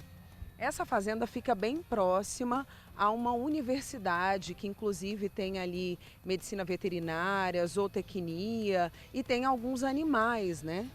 Sim, por lá é uma região até próxima, né, de Planaltina, da cidade de Planaltina, e próximo de uma universidade também. E no caso, já dá para saber se é um macho ou uma fêmea? Esse animal está bem arisco? Como é que foram aqueles ferimentos? Foi batendo a cabeça mesmo ali na madeira, lá do curral? Sim, para fazer a contenção ela machuca um pouco, por se tratar de um animal arisco, bem arisco, agressivo, né? Um animal adulto de um peso já considerável. Então acaba que na contenção faz algum tipo de machucado. Mas isso vai ser avaliado agora pelos veterinários aqui do zoológico, uma avaliação clínica dela, mas é um animal adulto e muito saudável. Não dá para saber se é macho, fêmea? Não dá para saber ainda. Foi muito rápida essa captura e essa nossa conversa agora. Sim, é rápido. A contenção de fauna tem que ser rápida, né? E trazer para cá, para avaliação clínica também tem que ser rápido para preservar o bicho também. Nós, inclusive, acompanhamos as viaturas, as 3 viaturas que saíram de lá do local de captura até aqui ao Zoológico de Brasília. Vocês vieram rapidamente justamente para que esse atendimento acontecesse o mais rápido possível, justamente para preservar a vida desse animal. Exatamente. Como havia alguns machucados, escoriação, a gente já tinha feito contato com o zoo e aí eles nos receberam aqui de maneira imediata também. E depois que ela passar por essa avaliação, estiver tudo ok, ela volta para a natureza? Volta para a natureza, ocupa o habitat dela, né? E a avaliação é rápida e quanto mais rápido for reintroduzida o habitat natural dela, ela vai estar voltando. Tenente, a espécie é uma onça parda? É uma onça parda, uma sussuarana. Comum ali naquela região? É comum na região, a onça parda ela é comum no Brasil inteiro, né? Mas é bem comum nessa região do nosso cerrado também. E ela estava se alimentando lá, dá para ver, inclusive nas imagens, né? Muito sangue na boca dela. É ali do momento que ela realmente estava comendo, é um cordeiro que ela estava comendo. E então talvez isso tenha influenciado para que ela não conseguisse fugir, sair correndo muito rápido, porque ela estava se alimentando ou não tem relação? É porque realmente o fazendeiro chegou rápido e fechou? Ela estava se alimentando, né? E teve a sorte dele ter fechado ali e ela continuar se alimentando, porque se ela quisesse fugir, ela fugiria, né? Então ela estava se alimentando ali e deu tempo da gente chegar para fazer a contenção. Satisfeita com o alimento que ela conseguiu, foi por isso que vocês decidiram também fazer a captura dela sem usar um tranquilizante? Por que vocês decidiram não fazer com que esse animal dormisse para que viesse para cá? Quais foram os motivos? A gente avaliou ali o ambiente e conseguiu de fazer com que ela entrasse ali na gaiola, né? Então não foi necessário fazer uso de tranquilizante. Então como ela já estava ali de certa forma alimentada, mas querendo ir embora, né? Então a gente conseguiu fazer o manejo dela e ela entrou na gaiola sem a necessidade de tranquilizante. E aí, para a gente concluir aqui, tenente, os veterinários já disseram alguma coisa? Se é tranquilo de que em breve ela já volte? Já tem uma previsão para que ela seja solta na natureza de novo? Não tem uma previsão, mas a princípio ela não está debilitada, né? Um animal muito saudável, só machucou mesmo, que é da contenção. Então eles avaliam e posteriormente a gente vai fazer a soltura do animal. A gente pode dizer que ela volta para a mesma região onde ela estava? Como é que vocês fazem a definição? Então faz uma avaliação junto com o IBAMA, né? Então um lugar onde é que ela possa ser mantida ali em ambiente livre, né? Em vida livre, se alimentando de maneira adequada. Então essa avaliação é posterior também. Porque a gente não sabe ali se é macho, se é fêmea, se for uma fêmea, se ela tem filhotes por lá ou não, né? Então é feita uma avaliação logística disso também, para que ela volte pelo menos para as proximidades, para que ela continue o ciclo dela ou não? Exatamente. O que menos a gente interromper ali na cadeia livre de vida dela é o ideal, né? E essa avaliação é feita posteriormente. Muito obrigada, viu, pela entrevista. Então é isso, Felipe. Em alguma situação como essa, né, que a gente espera não passar, que façam o que esse fazendeiro fez, que entre em contato com a Polícia Ambiental. Eles é que estão aí capacitados e habilitados para lidar com uma onça e outras espécies, porque a gente viu que esse animal estava aí bem arisco mesmo, entrou ali, não houve a necessidade de sedar o animal, ele veio para cá do jeito que foi localizado lá, mas então a sugestão é essa, você que mora em área rural aqui no Distrito Federal, como o tenente estava dizendo, é um animal comum aqui da nossa região, então se ficar sabendo, né, que seja também noticiada a Polícia Ambiental para monitoramento. Eles já estavam suspeitando, porque os animais estavam sumindo ali, os animais estavam sendo atacados, então já tinha uma suspeita, mas não tinha uma evidência, uma confirmação. Acabou acontecendo hoje, já que ela estava no momento ali do café da manhã dela, já que era de manhã, ficou ali comendo, mas é um animal muito arisco, está sendo cuidado aqui e em breve volta para a natureza. E eu volto com você, Felipe. Muito obrigado, Vanessa Vitória. Que coisa, né, gente? Quando especialmente você que mora em área rural, se as galinhas, os porcos, as ovelhas começarem a desaparecer, você já sabe o que está acontecendo. Aí tem que acionar a Polícia Ambiental, que eles começam a monitorar a sua região. Talvez você até mesmo capture a onça, né, numa armadilha, como foi a casa desse morador de Planaltina. Mas a polícia já está sabendo o que está acontecendo, corre lá e te ajuda. Deixa eu continuar aqui agora ao vivo com a repórter Kátia Gomes. A Polícia Militar prendeu um homem que estava furtando cabos de energia em Águas Claras hoje de manhã. Vamos falar ao vivo com ela, já está de novo plugada com a gente. Kátia, então, eu não sei se você sabe, mas esse homem tem antecedentes criminais, é a primeira vez que ele é pego cometendo esse crime, tentou fugir, né, quando viu a viatura da polícia. Olha, Malta, inclusive ele estava em prisão domiciliar pelo mesmo crime no estado de Goiás. Ou seja, ele já tinha sido preso por furto de cabos de energia, estava ali aproveitando da prisão domiciliar para furtar novamente. Esse caso aconteceu hoje pela manhã na QS5, que faz parte ali da região do Areal, que é Águas Claras. A Polícia Militar recebeu uma informação de que 3 homens estavam furtando cabos de energia. Quando a PM chegou ao local, ele encontrou apenas um homem ali segurando o cabo de energia e esse homem ainda tentou fugir, mas a PM conseguiu fazer a prisão. Eu vou conversar agora com o sargento Nelson Pimentel, que está aqui ao meu lado. Ele foi um dos policiais militares responsáveis por essa prisão. Sargento, vocês receberam essa informação, né, de que 3 homens estavam ali praticando crime. Imediatamente vocês foram até o local. Chegando lá, só tinha um, mas ele estava ali tirando os cabos de dentro ali da tubulação. Sim, exatamente. Na manhã de hoje fomos acionados via Copom para averiguar uma situação de furto de cabo de energia, onde a solicitante dizia ter avistado 3 indivíduos furtando o cabo de energia. No deslocamento, fizemos contato com a solicitante para colher maiores informações e no local nós conseguimos identificar um indivíduo com as características que ela tinha passado e ele ainda se encontrava ainda com o cabo na mão. Ao perceber a viatura, ele largou o cabo de energia e empreendeu fuga na mata. Fizemos o cerco e conseguimos lograr êxito em prender o indivíduo. E os outros 2 não estavam no local? Sim, os outros 2 já tinham empreendido fuga e não foi localizado pela Polícia Militar. Esse que foi preso, ele inclusive já tinha uma passagem pela polícia, estava ali cumprindo prisão domiciliar pelo mesmo crime? Sim, na delegacia tivemos uma informação que ele já é reincidente pelo mesmo crime no estado de Goiás, inclusive se encontra na prisão domiciliar. Sargento, vocês têm recebido muitas denúncias de furtos de cabos aqui na região. A gente sabe que esse é um crime que tem se tornado bastante comum. Como que está aqui na região?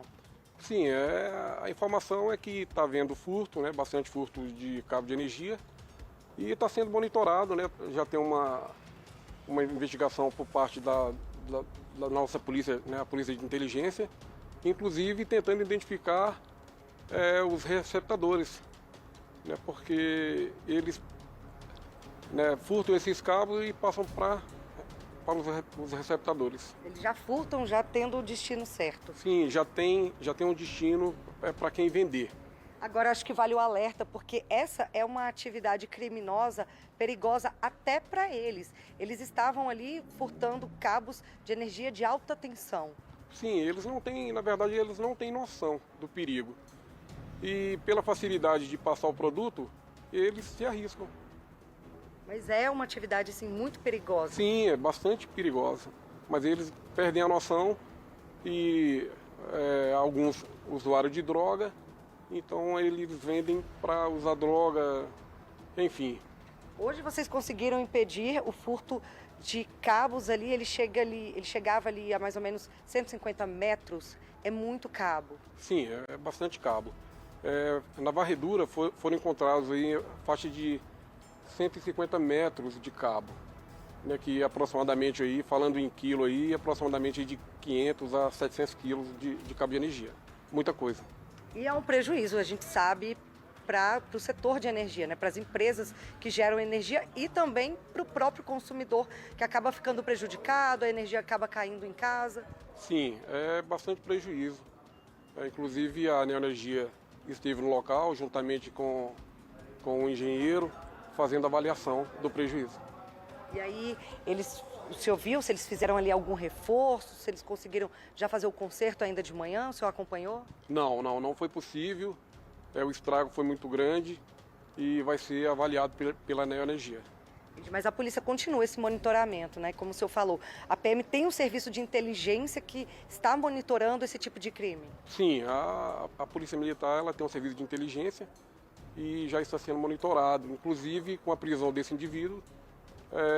Com certeza, os 2 que se encontravam juntamente com ele, nas próximas horas vão ser presos. Tá certo, então porque a Polícia Militar, Malta, ela continua fazendo esse trabalho de buscas pelos outros 2, inclusive eles utilizaram hoje pela manhã um helicóptero para tentar localizar e como ele já tem as características dos outros 2 criminosos, eles acreditam que essa prisão possa acontecer ainda hoje e é o que a gente também espera. Você disse no comecinho, Kátia, que esse homem estava em prisão domiciliar. Não me lembro se você disse por que crime. Malta, pelo mesmo crime, só que no estado de Goiás, por furtos de cabos de energia. É uma loucura. Obrigado, tá, Kátia, pelas informações. Ontem a gente estava tratando aqui com a deputada federal Bia Kicis, que é ligada também à temática da segurança pública, foi a mais votada aqui no Distrito Federal, sobre a questão da punição adequada para criminosos no Brasil. Tirando aqui de lado a política, colocando a visão das coisas como eu tenho liberdade de fazer com você que está em casa, gente, é difícil isso, mas nós não temos outro caminho como nação a não ser combinar duas estratégias no presente para a gente ter um futuro diferente. É óbvio que a gente tem que ter um orçamento robusto destinado à educação e à geração de oportunidades de vida decente para que das comunidades onde a vida sofrida e miserável impele o jovem aí para a criminalidade, que a gente tente disputar esse jovem com o crime organizado, oferecendo a ele educação de qualidade e oportunidades de trabalho. Mas não dá para ignorar o fato de que hoje falta cadeia no Brasil.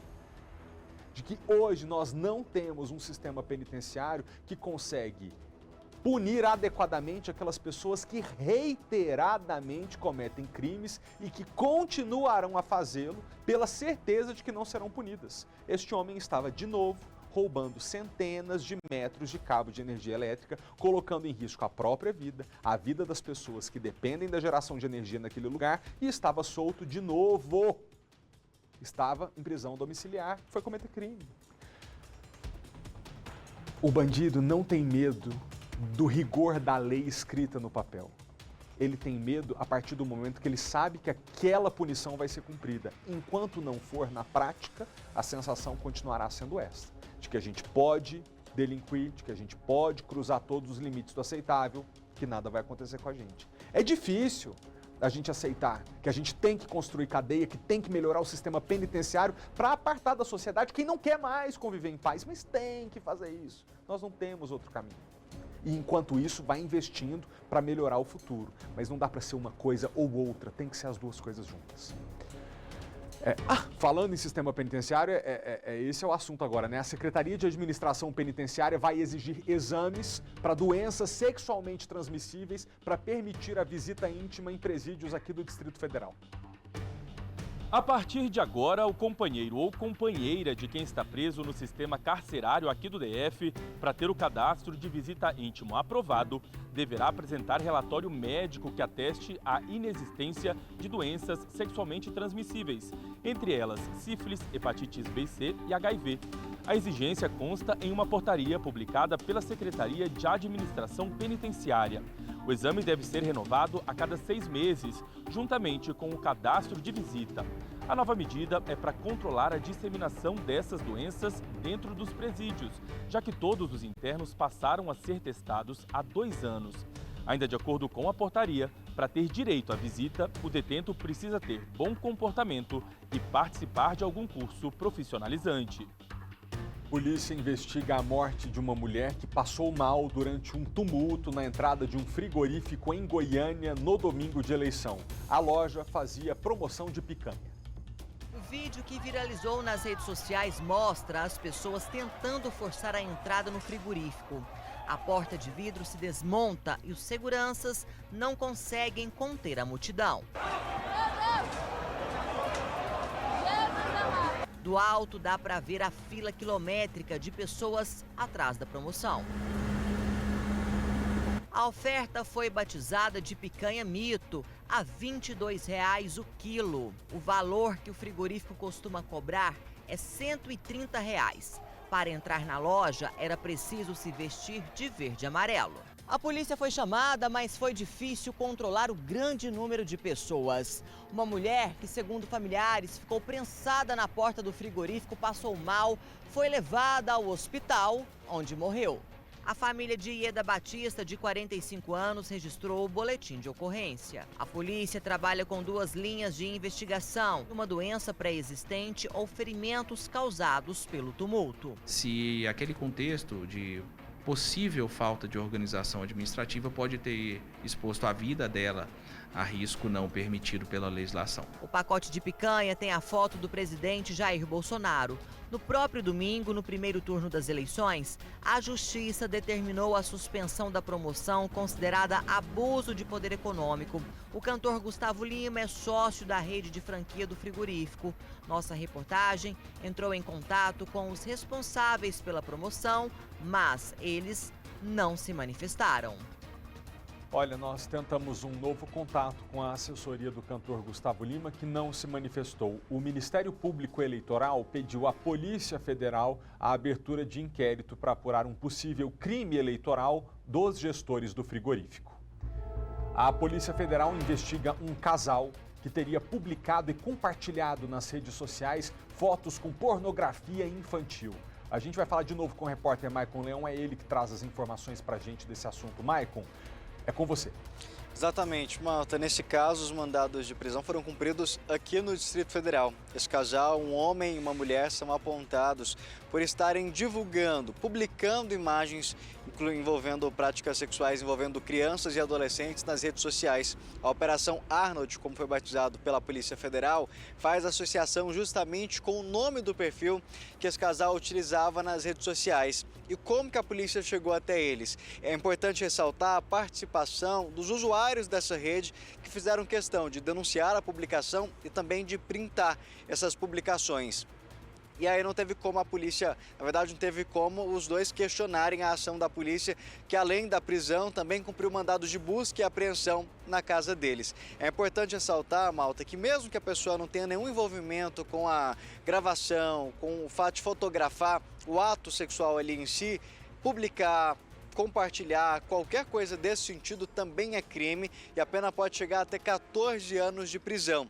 E aí agora a polícia vai investigar também, sempre que tem esses casos, para saber se eles, a gente fala só, mas já é um absurdo tremendo, se eles só compartilharam ou se eles também participaram da questão das gravações, já que algumas dessas imagens continham também abusos sexuais contra essas crianças.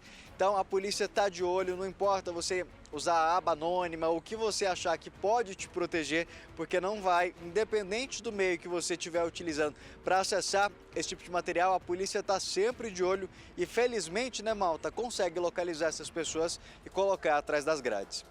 Especialmente num crime terrível como esse. Obrigado, tá, Maicon, pelas informações.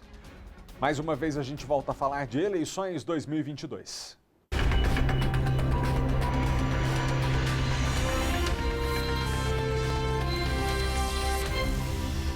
Olha só, na edição de hoje você já viu que o governador Ibanez Rocha, ao lado da vice-governadora Celina Leão, anunciou apoio ao presidente Jair Bolsonaro neste segundo turno das eleições presidenciais. Vimos há pouco também ao vivo o governador reeleito do Paraná, Ratinho Júnior, anunciando o mesmo apoio e a gente vai entender que nomes fortes da política têm escolhido um lado nessas eleições, agora nesse bloco sobre eleições. Antes disso, mulheres eleitas para as câmaras as mulheres eleitas para a Câmara dos Deputados é o maior número da história. Mas a bancada feminina ainda não representa nem 1/5 do parlamento. As eleições trouxeram mais mulheres para a Câmara e menos para o Senado. As deputadas passaram de 77 para 91, quase 18% do total de vagas. No Senado, a bancada feminina encolheu. Apenas 4 senadoras foram eleitas. No ano que vem, serão apenas 10, menos de 15% das cadeiras. O resultado das urnas aumentou a diversidade na Câmara. Pela primeira vez na história, foram eleitas 2 representantes trans. O número de indígenas também cresceu. 4 representantes se elegeram, entre elas Célia Chacriabá, do PSOL. É também para matriarcar a política que a gente chega nesse lugar, porque é um ano que fala muito de retomada da democracia, mas que tem retomado o patriarcado. Segundo o Instituto Alziras, 32% das mulheres eleitas na Câmara são negras ou pardas. No Rio Grande do Sul, foram escolhidas pela primeira vez 2 deputadas negras, Denise Pessoa, do PT, e Dayana Santos, do PCdoB. Vai ser um caminho muito bonito, trilhado a muitas mãos, do movimento negro, do movimento LGBT, do povo de matriz africana, de todos aqueles que eram considerados minoria e que agora se sentem representados, porque em definitivo tem um corpo político que se projeta e vem com todas essas marcas. Mulheres com candidaturas conservadoras foram as mais votadas em alguns estados, como Damares Alves para o Senado no Distrito Federal e as deputadas Daniela do Vaguinho, do União Brasil, Bia Kisses e Caroline Detone, do PL. O resultado das eleições para o Congresso Nacional demonstra que, apesar dos incentivos à participação de mulheres na política, o número de eleitas ainda está distante de alcançar um equilíbrio na representação por gênero, considerando que as brasileiras somam mais da metade da população. Um dos incentivos nas votações deste ano foi definir maior peso na distribuição de recursos do fundo partidário às candidaturas femininas. Para esta cientista política, o saldo das urnas para as mulheres é bem-vindo, mas ainda tímido. Na Câmara Federal você tem um aumento, mas é um aumento ainda muito pequeno. Apenas para você pensar assim, se fosse a gente manter esse aumento para ter algo parecido com uma paridade, a gente precisaria de mais 20 anos, o que é muito tempo, né? Mais 5 eleições. 6 partidos não conseguiram eleger o número mínimo de deputados federais para cumprir a chamada cláusula de barreira. E por isso, essas legendas vão ficar sem acesso ao fundo partidário e à propaganda eleitoral gratuita. Entre esses partidos estão o Novo e o PTB.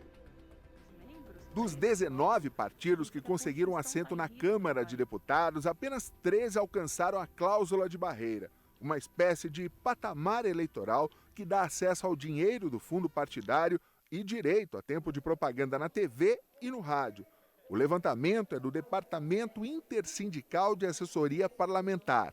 A cláusula de barreira foi adotada pela primeira vez em 2018 e prevê aumentar as exigências até 2030. Segundo a Comissão de Direito Eleitoral da OAB de São Paulo, a intenção é evitar o excesso de siglas no Congresso. Você tem, querendo ou não, um estreitamento, né, desse pluralismo partidário e a gente está vendo aí, né, esses efeitos reduzindo as verbas públicas que são distribuídas para esses partidos que não atingem um patamar bom de votação, eles estão acabando se fundindo, né? Nestas eleições, cada partido precisava eleger no mínimo 11 deputados federais ou atingir 2% dos votos válidos para deputado federal, distribuídos em pelo menos 9 estados. 6 partidos até conseguiram eleger deputados à Câmara, mas num número insuficiente para atingir a cláusula de barreira. Uma alternativa, a partir de agora, é criarem uma federação ou até mesmo se fundirem, para ter acesso a todos os benefícios eleitorais. São eles, o PSC, que elegeu 6 deputados, o Patriota, com 4 deputados, assim como o Solidariedade, o PTB, que elegeu apenas 1, o PROS e o Novo, que contam com 3 deputados cada. São partidos que não tinham grandes puxadores de votos, são partidos que tinham algumas figuras muito proeminentes, mas que não lograram ali ter uma alta votação para que eles pudessem bater esses marcos, né? João Amoedo, fundador do Novo, que em 2018 foi candidato a presidente, criticou a estratégia adotada pelo partido, que agora está entre os nanicos da Câmara. Com essa nova configuração, será necessário fazer contas e negociações para que esses partidos continuem influenciando o jogo político. Essa pausa que a gente faz agora é a última de hoje. Depois a gente volta e segue o jornal até o final sem intervalo. Os casos de meningite aumentaram em mais de 50% no estado do Rio de Janeiro em comparação ao mesmo período do ano passado. Alguns outros surtos são registrados em regiões do país, por exemplo, em São Paulo. E até agora foram pelo menos 28 casos e 7 pessoas morreram pela doença. Esses números que eu mencionei por último, segundo a Secretaria de Saúde do Rio de Janeiro. Para falar sobre esse tema, a gente convidou o médico neurologista do Hospital Brasília, Dr. Tiago Taia. Doutor, seja bem-vindo ao SBT, obrigado pela presença. Existe a preocupação de que esses casos possam chegar aqui ao Distrito Federal? E já te pergunto de cara, será que eu, que tenho 31 anos, me vacinei com a meningite ou eu tenho que procurar vacina? Boa tarde, Felipe, boa tarde a todos. Bom, a meningite, né, tá tendo esse surto aí nesse ano de 2022, muito provavelmente pela redução drástica da taxa de cobertura vacinal do público-alvo, né? Que caiu de 2017 até 2021, ano passado, de mais de 90% para cerca de um pouco mais de 50%. Então, uma queda drástica, né? E isso é uma matemática simples, né? No final das contas, a imunização reduzida faz com que o público que mais costuma ter meningite bacteriana, que são as crianças menores de 1 ano, tenham com muito mais frequência. E, consequentemente, também a bactéria em si, as bactérias que geram meningite bacteriana circulam muito mais na população em geral e aumenta também as taxas de meningite bacteriana em outras idades.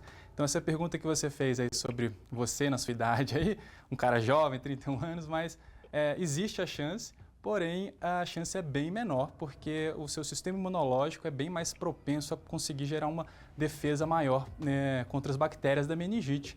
Até porque elas são bactérias que costumam já colonizar muitas pessoas, mesmo que elas não tenham sintomas nenhum. Ô, doutor Tiago, então o alerta que a gente está trazendo aqui hoje é para os pais de filhos pequenos, são esses que não podem deixar de vacinar suas crianças? Não só esses, eu vou te explicar o porquê. As crianças menores de 1 ano são as mais vulneráveis, né? Então elas realmente precisam vacinar até de acordo com o calendário vacinal, né? Pelo SUS, que dá a vacina, a meningocócica C, aos 2 e 5 meses de idade, com uma dose de suporte de reforço aos 1 ano de idade. Mas no calendário vacinal também é oferecido a vacina para os adolescentes de 11 e 12 anos, que agora, até junho de 2023, foi prorrogada até 14 anos de idade, porque é uma faixa etária estratégica, ou seja, apesar de não ser a faixa etária que mais desenvolve meningite, é uma faixa etária que os adolescentes e adultos jovens são os que mais fazem a bactéria circular. Então, estrategicamente, é muito importante vacinar essa faixa etária. Inclusive, é uma vacina com um espectro de abrangência maior do que a de 1 ano de idade, que é essa de 11, 12 anos e agora que foi até 14, a vacina ACWY, que cobre 4 sorotipos do meningococo, que é a principal bactéria da meningite. E para tirar qualquer dúvida, uma vacina segura, testada, eficaz? Com certeza, é uma vacina já extremamente tradicional, né? Já feita há muitos anos, né? E a principal dela é a meningo-C, a meningocócica C, que cobre o principal sorotipo que circula no Brasil, que é o meningococo do tipo C, tá? E sim, é uma vacina extremamente segura, muito eficaz.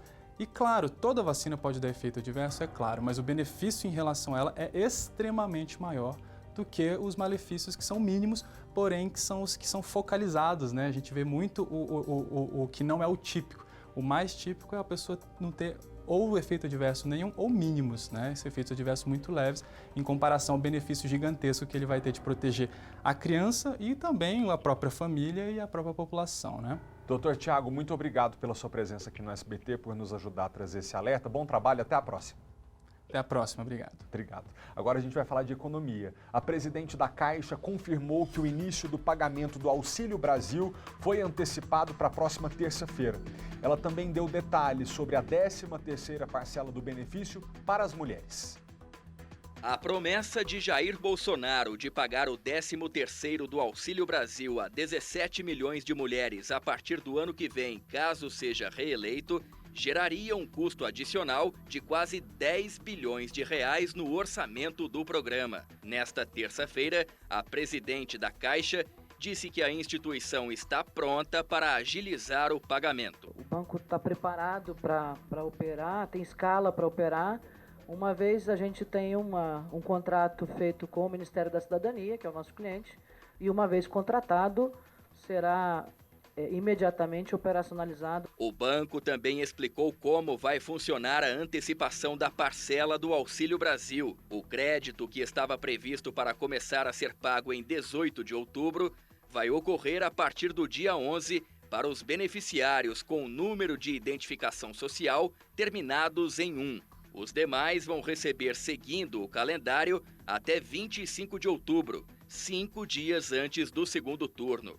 Mas o governo nega que a medida tenha interesse eleitoral. Por que não iríamos ajudar a população pobre no país porque está em período eleitoral, em período de defesa? Então estamos saindo de uma pandemia, um momento de guerra, de um lado segurança energética, do outro segurança alimentar. Então, quem tem fome, quem precisa de proteção social não pode esperar. O número de beneficiários também aumentou se comparado a agosto. O Auxílio Brasil vai atender 21 milhões de pessoas, com o valor de R$ 600. E o Auxílio Gás vai chegar a quase 6 milhões de beneficiários, com R$ 112. Já estão valendo as novas regras do SAC, o serviço de atendimento de empresas como bancos, seguradoras, operadoras de telefonia e fornecedoras de energia elétrica. Entre as novas medidas está a possibilidade de você cancelar um serviço por qualquer canal de atendimento, incluindo aplicativos de mensagem. Não, eu queria só cancelar meu contrato. Ao falar essa frase, o consumidor já sabe o que vem pela frente. Te transferem para o setor responsável faz uma inquisição para saber por que você está cancelando. José Carlos precisou ligar mais de uma vez para conseguir encerrar o contrato com a operadora de internet. Você perde um tempo que às vezes é precioso. Perdia. Pelo menos é o que o cliente espera com o novo decreto do Código de Defesa do Consumidor, criado depois do aumento do número de reclamações. Somente entre janeiro e setembro deste ano, foram registradas quase 35.500 queixas em todo o país. Em 2019, esse número não passou de 14 mil. Aguarde. Quase todo mundo que escuta essa musiquinha faz a mesma pergunta. Quanto tempo será que eu vou perder nesta ligação? Mas não se preocupe, eu vou ser rápida. Com o novo decreto, as empresas são obrigadas a agilizar o atendimento. E a partir de agora, o consumidor poderá falar com um atendente e não com um robô. O cancelamento do contrato já pode ser feito em qualquer canal oferecido pela empresa. Todas as opções são de graça e devem estar disponíveis 24 horas por dia durante os 7 dias da semana. O atendimento feito por um operador deve ser disponibilizado por, no mínimo, 8 horas. Está proibida a veiculação de publicidades durante o tempo de espera na ligação. As penalidades pelas infrações às relações de consumo vão desde a advertência, a multa, suspensão da atividade, proibição de venda de produto ou serviço e até, definitivamente, o encerramento das atividades. Tomara que melhore. Torço por isso, que é bem chato passar por todo esse processo. O jornal britânico The Times informou que a Rússia está se preparando para realizar um teste nuclear na fronteira com a Ucrânia. A nova ameaça acontece enquanto as tropas ucranianas retomam regiões antes ocupadas pelos russos. A notícia esperada há semanas foi confirmada nesta terça. Os ucranianos começaram a ofensiva na região de Kherson, ao sul, e avançaram de um lado e do outro do rio Dnipro, tentando cortar rotas que abastecem as tropas russas, que também perderam territórios na região de Luhansk. É o maior avanço ucraniano desde a vitória na região de Kharkiv e Liman, onde ainda há corpos de soldados russos nas ruas e milhares de moradores sem água e energia elétrica. Na Ucrânia, o presidente Volodymyr Zelensky tomou uma atitude que deve dificultar muito qualquer tipo de negociação de paz com a Rússia, pelo menos no curto prazo. O decreto assinado nesta terça-feira proíbe conversas oficiais com os vizinhos enquanto Vladimir Putin for presidente do país. A decisão tinha sido tomada na semana passada, depois que os russos confirmaram a anexação de parte do território ucraniano. Zelensky ainda reagiu à ideia tornada pública pelo bilionário Elon Musk nas redes sociais sobre um plano de paz, segundo o qual a Ucrânia abriria mão de áreas tomadas pela Rússia. O homem mais rico do mundo também foi criticado por aliados de Kiev. Se alguém roubar os pneus do seu Tesla, ele não será automaticamente o dono do carro, ironizou o presidente da Lituânia, fazendo referência à fábrica de carros elétricos de Musk. No sentido contrário, a Rússia considerou a ideia positiva. Em outra frente, midiática, a Ucrânia também pode ser sede da Copa do Mundo de 2030. Numa jogada que pode ajudar os dois lados, a candidatura conjunta de Portugal e Espanha deverá propor que os jogos de um dos grupos aconteçam no país. A gente precisa tanto emanar energia de paz para esse planeta, porque você não vai acreditar outra coisa que aconteceu. Na Ásia, um alerta considerado raro. O Japão pediu que os moradores, vejam só, buscassem abrigo depois que um míssil com capacidade nuclear foi disparado pela Coreia do Norte e cruzou o céu do Japão. As sirenes tocaram, dando o aviso para que a população japonesa se escondesse. O alerta no norte do país também soou em Tóquio. Eu senti medo. Se a tecnologia deles está mais desenvolvida, podem fazer mísseis mais potentes, disse Amani, moradora da capital japonesa. Segundo o exército da Coreia do Sul, o míssil balístico foi lançado da província de Chagang, cruzou a prefeitura de Aomori e caiu no Oceano Pacífico. Uma viagem de cerca de 4.500 quilômetros. A distância é suficiente para atingir o território norte-americano de Guam, se seguisse outra trajetória. O primeiro-ministro japonês condenou a ação militar norte-coreana, classificando-a como imprudente e uma ameaça à segurança regional. Reação semelhante à do presidente da Coreia do Sul. As inteligências dos dois países afirmaram que a Coreia do Norte está preparando o teste de uma nova arma nuclear para os próximos dias. O aumento da tensão coincide com a realização de exercícios militares conjuntos entre Estados Unidos, Japão e Coreia do Sul na região. Os aliados afirmam que se tratam de testes de defesa.